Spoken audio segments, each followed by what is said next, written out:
Travis Kelce almost didn't notice. He was leaving the field after an open practice session, distracted by thoughts about the upcoming season, when he heard a short laugh, muffled, almost shy. The sound cut through the air between the shouts of other fans who still remained in the stands of Arrowhead Stadium. He turned around, and he saw a boy in a red wheelchair that perfectly matched the Chiefs' colors, was holding a football like it was made of diamonds. He wasn't screaming or making a scene like the other kids who had been calling Travis's name all afternoon. He was just sitting there, quietly, in the VIP visitor section with what appeared to be his family. The boy's eyes were fixed on Travis, with a mixture of hope and resignation, as if he had learned not to expect too much from moments like these. Travis had been walking toward the tunnel that would take him back to the locker room. It had been a long practice session under the Kansas City sun, and his legs felt the familiar burn that came with pushing through conditioning drills. The coaching staff had opened the practice to season ticket holders,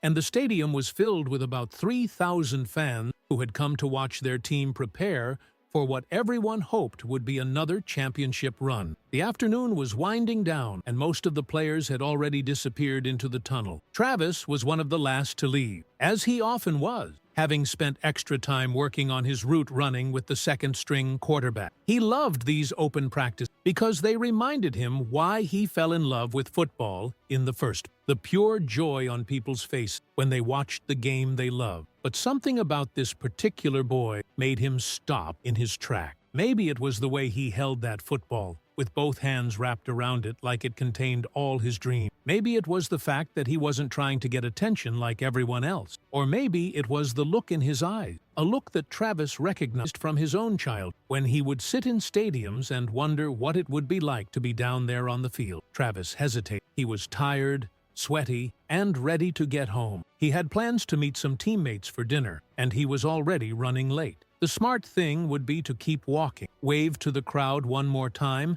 and disappear into the tunnel. That's what was expected, but his feet wouldn't move forward. Instead, he found himself turning around and walking back toward the stand. The boy's family noticed first. A woman who appeared to be his mother grabbed the arm of the man sitting next to her, and they both looked up with expressions of disbelief. The boy himself didn't notice at first. He was too focused on the football in his hands, running his small fingers over the laces like he was memorizing every detail. As Travis got closer, he could see more details. The boy appeared to be around 7 or 8 years old, with sandy brown hair that stuck up in all directions, despite what looked like his mother's attempts to smooth it down. He wore a Chiefs jersey that was clearly several sizes too big for him, with the number 87, Travis's number, prominently displayed on the front and back. The jersey looked brand new, like it had been purchased specifically for this occasion. The wheelchair was state-of-the-art, but Travis could tell it had been well used. There were small scratches on the armrest and wheels that spoke of countless trips to hospitals, therapy sessions, and other places that most kids his age never had to think about. But what struck Travis most was the boy's posture. He sat up straight, alert and engaged, like he was ready for whatever came next. Travis could feel the eyes of everyone around them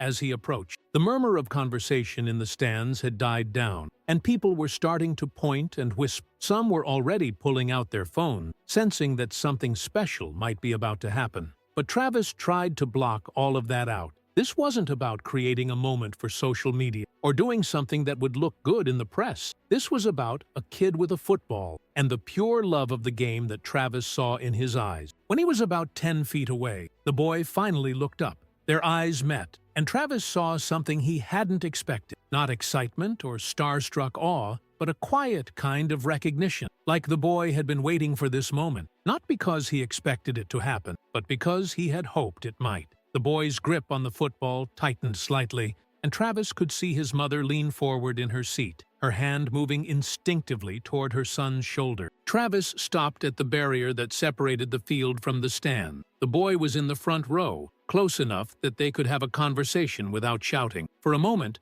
neither of them said anything. Travis found himself studying the boy's face, looking for clues about what to say or do next. He had done countless meet and greets over the years, signed thousands of autographs, and posed for more photos than he could count. But somehow, This felt different. The silence stretched between them, but it wasn't uncomfortable. It was the kind of silence that happens when two people are taking the measure of each other, trying to figure out what this moment means and where it might go. The boys' parents were frozen in their seats, afraid to move or speak and potentially break whatever spell was being cast. The other fans around them seemed to sense the significance of the moment too, and the usual chaos of a stadium environment had settled into something approaching reverent. Finally, Travis smiled and raised his hand in a small wave. The gesture was simple, almost casual, but the boy's face lit up like someone had just turned on a spotlight. He lifted one hand from the football and waved back,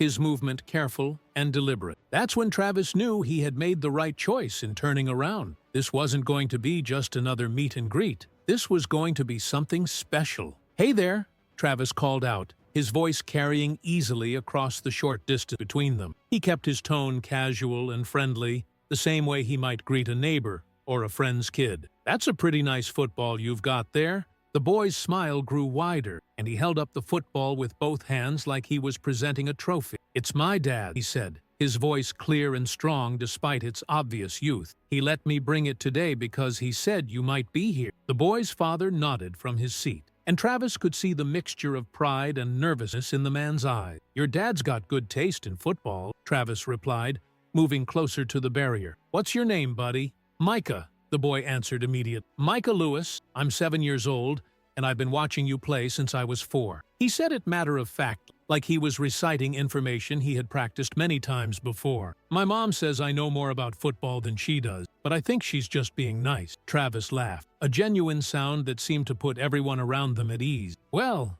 Micah Lewis, it's very nice to meet you. I'm Travis. I guess you probably already knew that." He gestured toward the boy's jersey. "I see you're wearing my number. That means you must have pretty good taste, too." Micah looked down at his jersey, and then back up at Travis. "It's my favorite jersey. I have 3 others, but this one is special because my grandma bought it for me before she went to heaven. She said that every time I wear it, she'll be watching the game with me." The boy's matter-of-fact delivery of this information hit Travis harder than he expected, and he had to take a moment to compose himself before responding. "That's really special, Micah. I bet your grandma would be really proud to see you here today." Travis could see the boy's mother wipe at her eyes a tissue, and he realized that this family had probably been through more than their share of difficult moments. "So tell me, what's your favorite thing about football?" Micah's eyes lit up with enthusiasm. "I love how every play is like a puzzle, and everyone has to do their part exactly right for it to work. My dad explained it to me using my Lego set. He said that if one person doesn't do their job, the whole thing falls apart. But when everyone does what they're supposed to do, something amazing happens." Travis nodded, impressed by the boy's understanding of the game. "That's exactly right.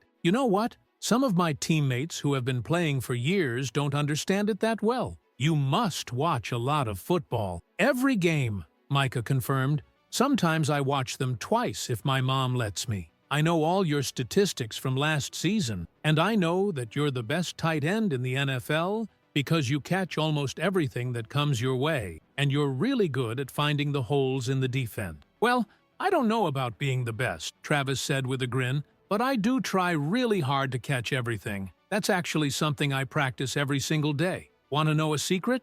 Micah nodded eagerly. "Sometimes I practice by throwing a tennis ball against the wall in my basement and catching it. My mom used to get mad because I would do it for hours, and the noise would drive her crazy." Micah giggled at this image. "My mom gets mad when I bounce my football in the house too. She says it's going to break something important, but I told her that practicing is the only way to get better. She said that's true, but I still can't do it inside anymore." Travis could see that a small crowd had gathered around them, but he tried to keep his focus on Micah. The boy had a way of talking that made you forget about everything else that was going on around you. There was something pure about his love for the game, something that reminded Travis of why he had fallen in love with football in the first place. "You know what, Micah? I think you might be right about practicing being the only way to get better. But I also think there's something else that's really important." Travis leaned in slightly, like he was about to share a secret. "Do you want to know what it is?" Micah nodded so enthusiastically that his hair bounced up and down. "Yes, please," he said. "The most important thing about football isn't how fast you can run, or how hard you can throw, how many catches you can make.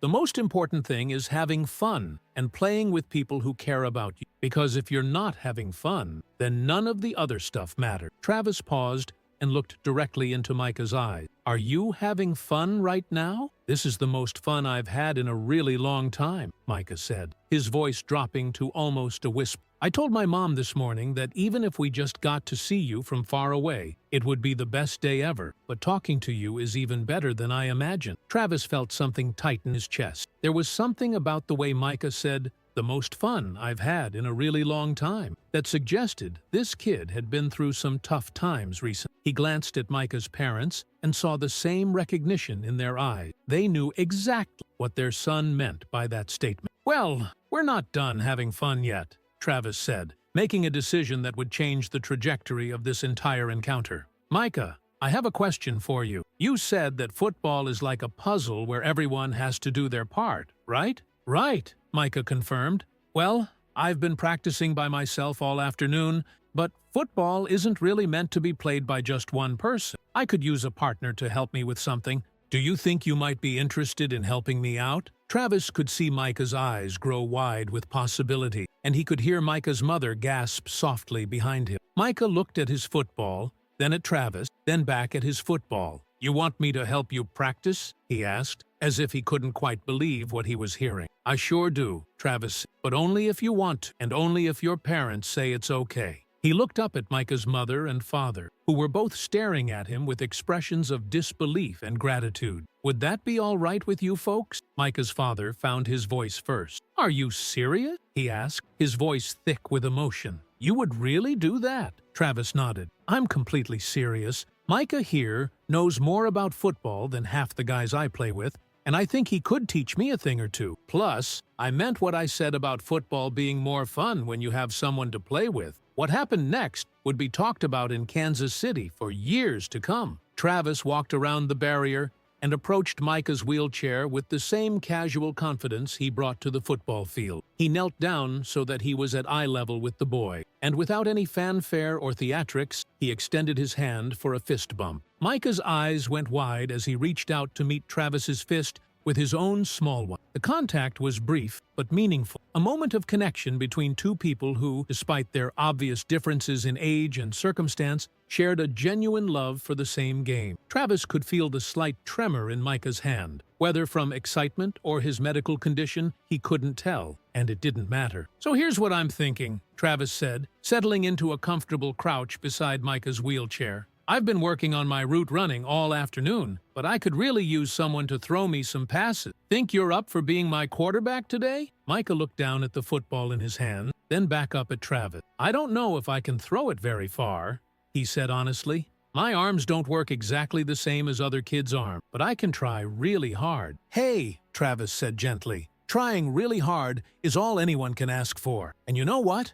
Some of the best quarterbacks I've ever played with weren't the guys who could throw the farthest. They were the guys who were the smartest and who cared the most about getting the ball to the right place at the right time. Travis stood up and took a few steps back onto the field, creating about 10 yards of distance between himself and Micah. The crowd in the stands had grown larger, and people were pulling out their phones to record what was happening. But Travis kept his focus on Micah, who was adjusting his grip on the football and looking like he was trying to remember everything he had ever learned about throwing. Whenever you're ready, quarterback, Travis called out, settling into a receiving stance. Just throw it wherever feels comfortable. I'll come to the ball. Micah took a deep breath and pulled the football back. His throwing motion was different from what you might see from a typical 7-year-old. More deliberate, requiring more effort, but there was something beautiful about the concentration in his face. He was putting everything he had into this moment, and Travis could see that this throw meant more to Micah than any pass he had ever caught in his professional career. The ball left Micah's hands in a wobbly spiral that traveled about 7 yards before bouncing once on the turf and rolling to a stop. It wasn't a perfect pass by any technical standard, but Travis ran to it like it was a game-winning touchdown throw in the Super Bowl. He scooped up the ball, tucked it under his arm, and proceeded to run the most elaborate celebration dance he could think of, complete with spins, jumps, and arm gestures that would have been right at home in an NFL end zone. The crowd erupted in cheers and applause, but Travis wasn't done yet. He ran back to where Micah was sitting and handed him the ball. "That was an incredible pass," he said, slightly out of breath from his celebration. "I don't think I've ever caught a better one." Micah was beaming with pride, but Travis could see there was something else in his expression, a kind of wonder, like he couldn't quite believe this was really happening to him. "Can we do it again?" he asked. "I think I can throw it a little farther this time." "Absolutely, Travis, but this time I want to try something different. Instead of just running after the ball, I'm going to run a real route. Do you know what that means?" Micah nodded eagerly. "That's when you run in a specific pattern, so the quarterback knows where you're going to be when the ball gets exactly right. So here's what we're going to do. I'm going to run straight for about 10 yards, then I'm going to turn to my right. When you see me turn, that's when you throw the ball. Think you can handle that?"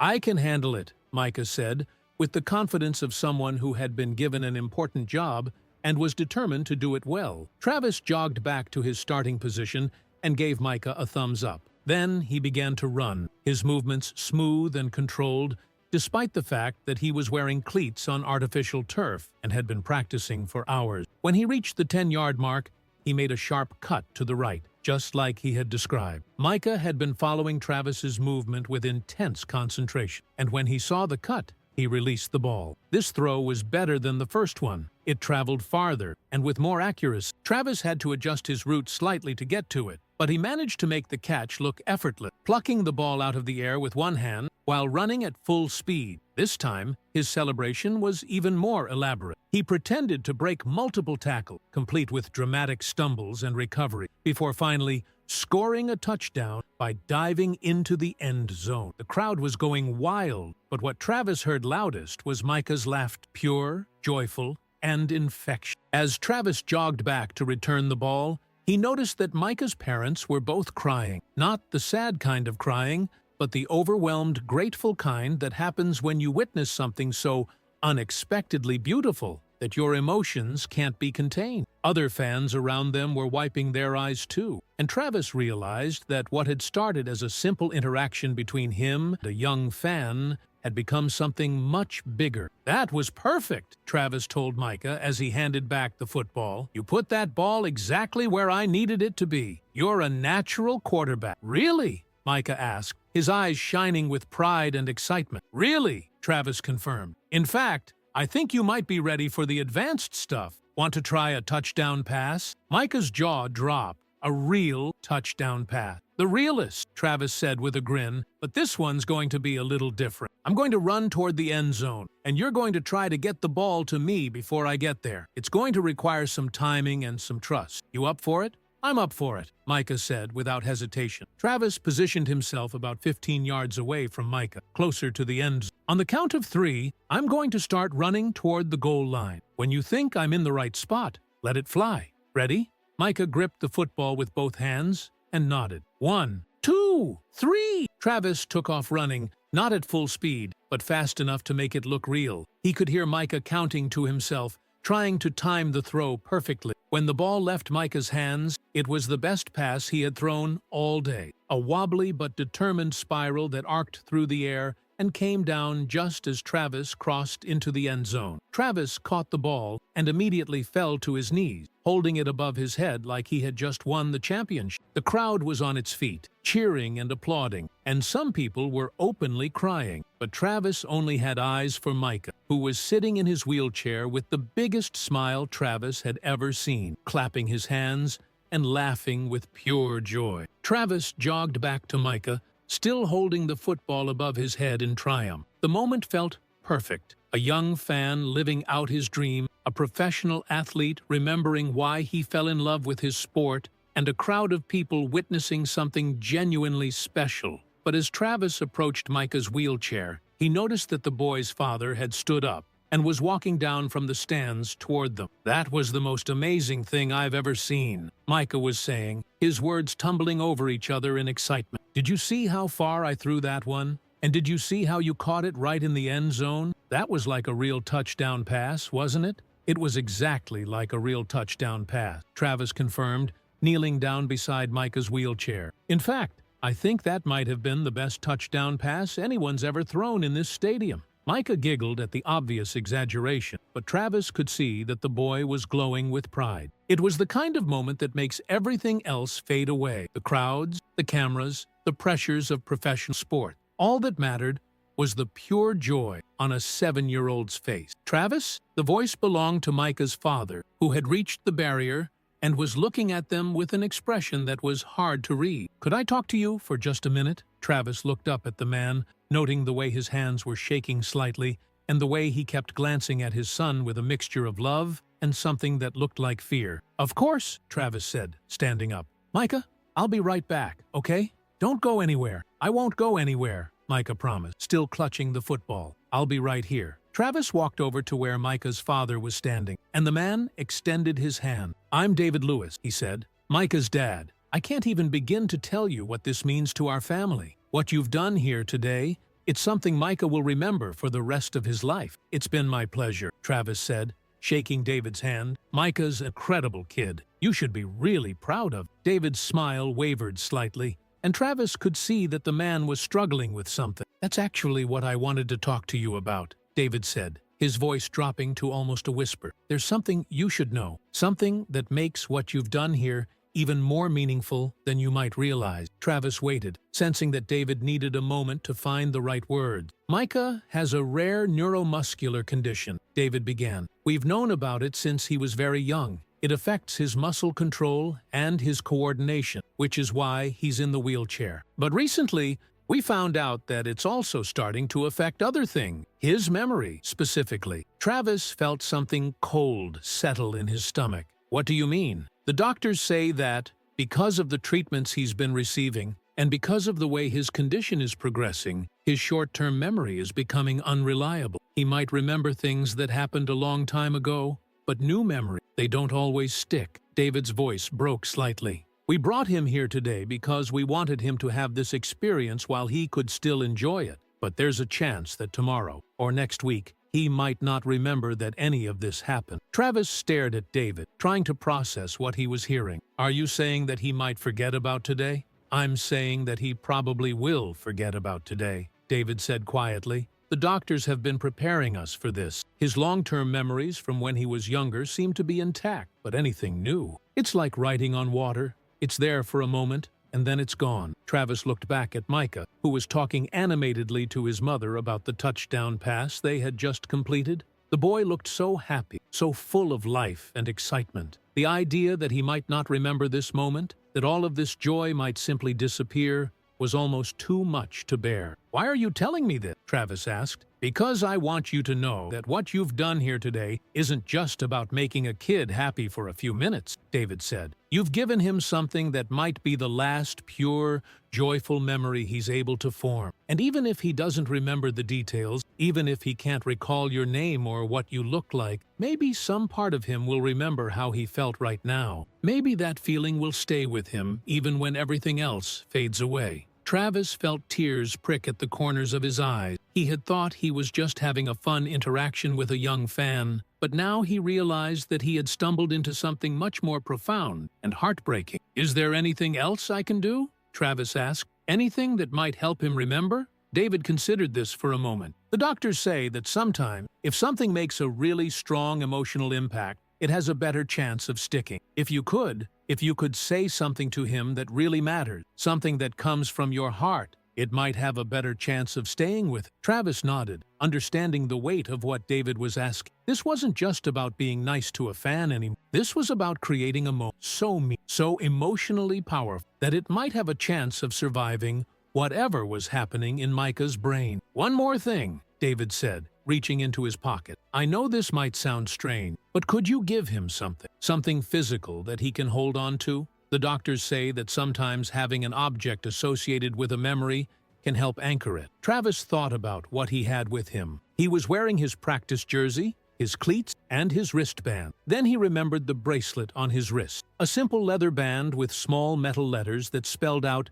FM, his mother's initial. She had given it to him years ago, and he wore it to every practice and every game. It wasn't flashy or expensive, but it meant everything to him. "I have something," Travis said, starting to unfasten the bracelet. "But first, I need to know, are you okay with me talking to him about this? About his condition?" David shook his head. He doesn't know about the memory issues yet. We're still trying to figure out how to tell him. For now, he just knows that he gets tired more easily than other kids, and that's why he needs the wheelchair. Travis nodded, understanding that this would make his task even more delicate. He had to create a moment that was emotionally powerful enough to potentially last, but he couldn't do it by telling Micah why it was so important. "I'll figure something out," Travis said, slipping the bracelet off his wrist and holding it in his palm. "Thank you for telling me. It changes everything." David gripped Travis's shoulder. "Thank you for caring enough to want to know. Most people would have just signed an autograph and moved on. What you're doing,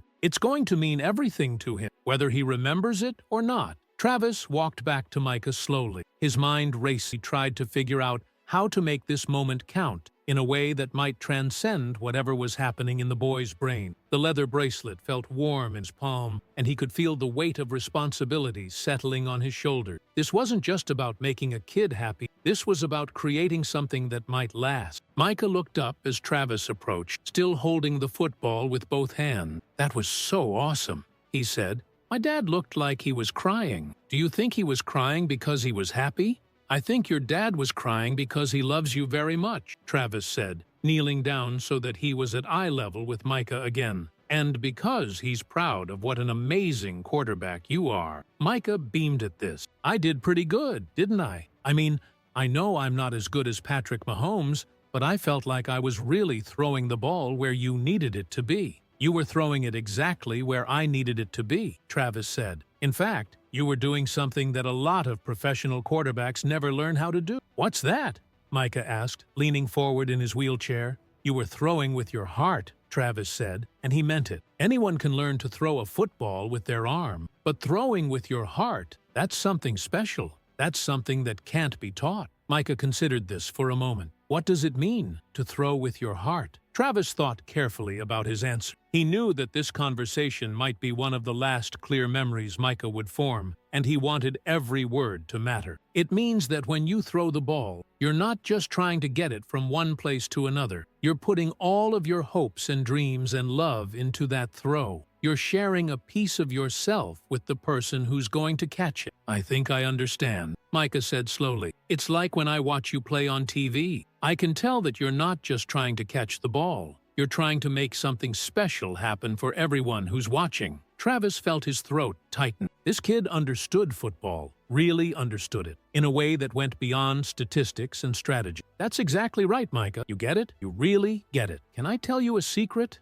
Micah asked, lowering his voice like he was about to share something important. "Of course," Travis said. "Sometimes, when I'm watching you play, I pretend that I'm down there on the field with you. I pretend that I'm running the routes and catching the passes and helping the team win. I know it's just pretend, but it makes me feel like I'm part of something bigger than just sitting in my wheelchair." Travis had to blink back tears. "Micah, can I tell you something? That's not pretend. When you're watching the game and cheering for us, you are part of the team. Every fan who cares about what we're doing, who gets excited when we make a good play, and feels disappointed when we don't, those people just as important, the players on the field. Because without people like you, there wouldn't be any point to playing the game at all." Micah's eyes widened. "Really? I'm really part of the team?" "You're really part of the team," Travis confirmed. "And not just any part. You're the kind of fan that makes all the hard work worth it. The kind of fan that reminds us why we fell in love with football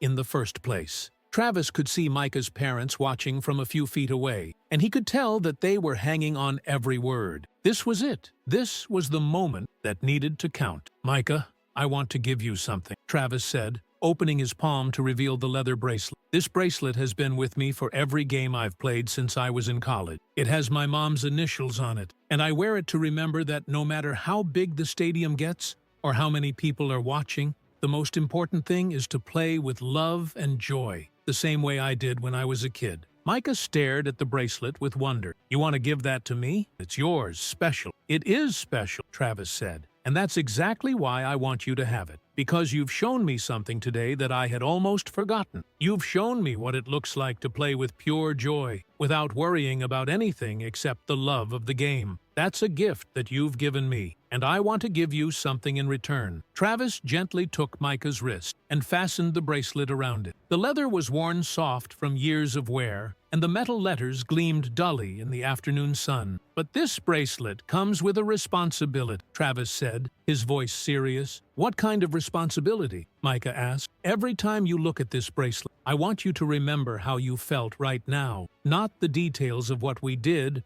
or what we said, but the feeling of being part of something bigger than yourself. The feeling of knowing that you matter, that you're important, that you have something special to contribute to the world." Travis paused, looking directly into Micah's eyes. "Can you promise me that you'll remember that feeling?" "I promise," Micah said solemnly. "I'll remember. And there's one more thing," Travis said. "I want you to know that my name is Travis Kelce, and I play for the Kansas City Chiefs. But more importantly, I want you to know that today you taught me something that I'll never forget. You taught me that the best kind of victory isn't about scoring touchdowns or winning games. It's about connecting with people who matter. It's about sharing joy with someone who understands what that joy means." Travis stood up and placed his hand gently on Micah's shoulder. "So even if you forget my name, even if you forget what I look like or what team I play for, I want you to remember this. You are loved, you are important, and you have made a difference in my life. And whenever you feel that bracelet on your wrist, I want you to remember that somewhere out there's someone who believes in you and who is grateful that you exist." Micah looked down at the bracelet, then back up at Travis. "I won't forget," he said quietly. "I promise I won't forget." Travis knelt down one more time and pulled Micah into a gentle hug. "I know you won't," he whispered, "because the best memories aren't stored in our heads. They're stored in our hearts. And hearts don't forget the things that really matter." As Travis pulled back from the hug, he could see that the entire stadium had gone quiet. Thousands of people were watching this moment unfold, and many of them were crying. But all Travis could focus on was the look in Micah's eyes, a look of pure contentment and joy, as if everything in the world was exactly as it should be. "Thank you, Travis," Micah said. "This has been the best day of my whole life." Travis smiled, feeling a mixture of joy and heartbreak that he had never experienced before. "Thank you, Mike. You've made it the best day of mine, too." As Travis stood up and began to walk away, he heard Micah call out to him one more time. "Travis, will you remember me?" Travis turned around, and without hesitation he said, "Micah Lewis, I will remember you for the rest of my life. And every time I step onto a football field, I'll be playing a little bit for you." Micah waved goodbye, the leather bracelet visible on his small wrist as his hand moved through the air. Travis waved back, then turned and walked toward the tunnel. But this time, he wasn't walking away from a fan interaction. He was walking away from something that had changed him fundamentally as a person. As the crowd slowly began to disperse, many people wiping tears from their eyes, Micah turned to his parents with a smile that could have powered the entire stadium. "Did you see that?" he asked. "Did you see how we played football together? That was real, wasn't it? That really happened?" His mother knelt down beside his wheelchair and kissed his forehead. "Yes, sweetheart, that really happened. And no matter what, we'll always have today." Micah looked down at the bracelet on his wrist, running his finger over the metal letters. "FM," he said quietly. "Travis's mom. He said she taught him to play with love and joy." He looked up at his parents. "I think I understand what that means now." David Lewis put his arm around his wife's shoulder as they began to make their way out of the stadium. Behind them, Micah was still talking about the football game he had just played, his voice full of excitement and wonder. "Mom, did you see how I threw that touchdown pass? Did you see how Travis ran to catch it? He said I was throwing with my heart. What do you think that means?" Sarah Lewis smiled through her tears, turning to look at her son. "I think it means you were putting all of your love into that throw, sweetheart. Just like how you put all of your love into everything you do. And did you hear what he said about me being part of the team, a real part of the team?" Micah's eyes were shining as he looked down at the bracelet on his wrist. "He said his mom's initials are on FM. That means she must be really special to him if he carries her with him everywhere." David cleared his throat, his voice thick with emotion. "That bracelet is very special, Micah. And the fact that Travis gave it to you means he thinks you're very special too." Even though they knew that this memory might not last in the way that memories usually do, they also knew that something had been planted in their son's heart that day, something that might survive even when everything else faded away. Meanwhile, Travis was sitting in the quiet of the locker room, still processing what had just happened. He stared at his bare wrist where the bracelet had been for so many years, and instead of feeling empty, he felt full. He had played in Super Bowl, caught touchdown passes in front of millions of people, and experienced victories that most athletes only dream of. But nothing had ever felt as important as those few minutes he had spent throwing a football with a 7-year-old boy who might not remember his name tomorrow. He pulled out his phone and called his mother. When she answered, he didn't say hello or ask how she was doing. Instead, he said, "Mom, I just gave away your bracelet." There was a pause on the other end of the line. "The one with my initials?" "Yeah," Travis said. "I gave it to a kid who needed it more than I did." His mother was quiet for a moment, and then she said, "Tell me about this kid." So Travis did. He told her about Micah's love for football, about his understanding of the game, about the way he threw with his heart instead of just his arm. He told her about the wheelchair and the jersey that was too big, and the way Micah had looked when he caught that touchdown pass. "Mom, this kid, he gets it. He really gets what football is supposed to be about. When he threw that ball, it wasn't about perfect spirals or distance. It was about connection. It was about joy. He sounds like a very special little boy," his mother said softly. "He is. And he taught me something today that I think I had forgotten. He reminded me why I fell in love with this game in the first place." Travis paused, running his hand through his hair. "But there's more to his story, Mom. Things I can't really talk about. But let's just say that giving him that bracelet, it felt like the most important thing I've ever done." But he didn't tell her about the memory issues or the uncertain future. Some things were too personal, too private to share, even with his mother. When he finished the story, his mother was crying. "Travis," she said, "that bracelet was meant to remind you to play with love and joy. It sounds like this little boy already knows how to do that better than anyone. I think you gave it to exactly the right person." "You're not upset that I gave it away?" Travis asked. "I know how much it meant to you that I wore it. Sweetheart, the reason I gave you that bracelet was to carry a piece of love with you wherever you went. Now you've passed that love on to someone who needs it. That doesn't make me sad. That makes me proud." "I love you, Mom," Travis said. "I love you too, sweetheart, and I'm proud of you. Not because you're a football player, but because you're a good man." As Travis hung up the phone, he realized that Micah had been wrong about one thing. This hadn't just been the best day of Micah's life. It had been one of the most meaningful days of Travis's life too, because sometimes the most important victories happen when you're not keeping score. Sometimes the best kind of winning happens when you help someone else remember what it feels like to play with pure joy. And somewhere in Kansas City, a 7-year-old boy was falling asleep wearing a leather bracelet that carried with it the promise that he mattered, that he was loved, that some things are too important to forget, even when memory itself becomes uncertain. As Micah drifted off to sleep, he whispered to his parents, "I'm going to wear this bracelet every day, and every time I look at it, I'm going to remember that I'm part of the team." The story of that day would be told and retold throughout Kansas City and beyond. Videos of the impromptu football game would be shared millions of times on social media. For Travis, the most important part of the story was something that no camera could capture. The moment when a little boy reminded that the best things in life aren't about personal achievement or public recognition. They're about connection, compassion, and the simple act of seeing another person's joy as more important than your own comfort. In the days that followed, Travis would think about Micah often. He would wonder if the boy remembered their time together, if the bracelet was helping him hold on to that feeling of being part of something bigger than himself. And every time he stepped onto the field, he would touch his bare wrist where the bracelet used to be, and he would remember a 7-year-old quarterback who taught him that true greatness isn't measured by statistic or trophy. It's measured by the willingness to stop, turn around, and make sure that no one gets left behind.